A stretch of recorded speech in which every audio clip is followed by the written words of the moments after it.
Seguro que has oído hablar sobre los esteroides anabólicos, lo que conocemos también como andrógenos.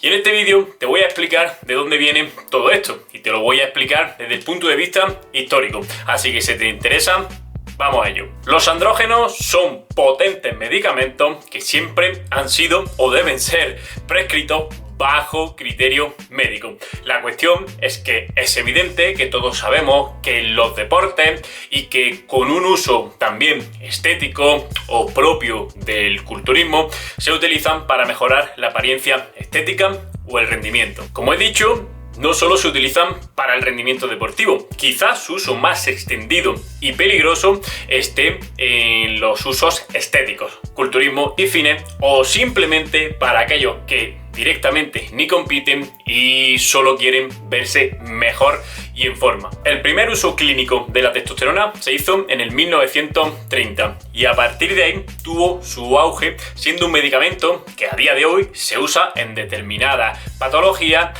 como la única o una de las soluciones. Fue en un escenario post-Segunda Guerra Mundial donde esta empezó a desarrollarse muchísimo y fue durante la Guerra Fría, ese periodo histórico donde acontecieron ciertas cosas a nivel político, geopolítico, donde se empezaron a desarrollar también junto a otros medicamentos como anticonceptivos, glucocorticoides, etcétera, etcétera. Es decir, que desde la década de los 30, donde incluso hubo un premio Nobel a raíz de estos descubrimientos con la testosterona, hasta los años 80, hubo una especie de burbuja donde se probaba y se testeaban esta y lógicamente pues donde se incubaron muchas de las cuestiones que a día de hoy conocemos de dopaje y donde menos control evidentemente también había hasta que llegaron las limitaciones y bueno, las medidas que se intentaron poner para acabar con todo esto. Literalmente la testosterona es la responsable de que seamos hombres o mujeres, es la que nos diferencia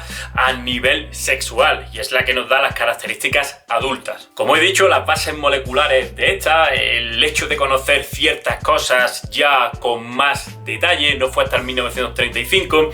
En el 39 esto le valió un premio Nobel a uno de los investigadores y ya repito que durante todo el periodo posterior se ha utilizado con uso clínico, por supuesto, pero con usos también ilícitos y más que cuestionables a nivel moral. Que no se descubriese hasta esa fecha no quiere decir que no se supiese lo que eran o se intuyese. Todos hemos visto a lo largo de los periodos históricos, desde tiempos ancestrales, cómo se ha buscado la eterna juventud y cómo se ha de alguna manera mitificado al testículo masculino. Antiguamente, en ciertas épocas históricas, pues era normal capar a los esclavos para tenerlos sumisos y para tenerlos incluso como guardianes de harenes, para que no tuviesen pues obviamente ningún incentivo sexual ni ninguna atracción hacia esas mujeres. También se ha utilizado la castración a lo largo de la historia como castigo sexual. A día de hoy vemos que te pueden condenar a una castración química en el caso de un violador. Y también pues podríamos decir que era una prueba de fe religiosa. Curiosamente, a día de hoy somos nosotros mismos los que castramos a nuestros animales para que limiten sus comportamientos. Y esto, aunque obviamente sabemos a nivel químico cómo funciona, antiguamente no se sabía, pero sí que se observaba la naturaleza y se veían ciertos comportamientos que se intentaban imitar. Así que muchas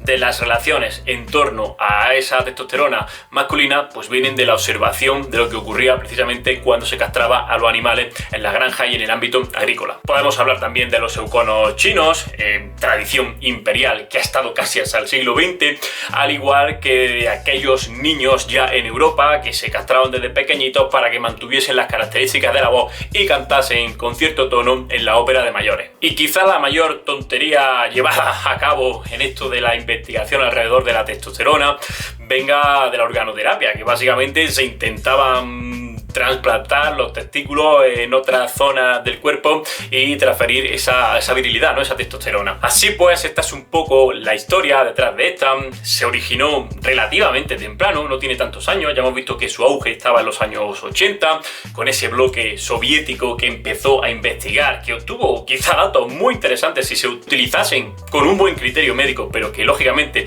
se utilizaban para hacer trampas y en esa guerra política deportiva, esa guerra fría, pues bueno, bueno, ganar a los rivales deportivamente, y a partir de ahí y de todo ese conocimiento pues se ha hecho una deriva, ¿no? Una subcultura alrededor de la estética, especialmente en el fitness y el culturismo, que a mí pues la verdad es que me genera bastantes dudas, me parece bastante peligrosa y difícil de entender, pero es evidente que es una práctica habitual, tolerada por ese mundillo y que, en fin, se asume como algo necesario, pero para mí pues bastante peligroso. Así que este es el vídeo de hoy, espero que haya sido interesante, si es así, compartidlo y nada, nos vemos en el siguiente. Hasta luego.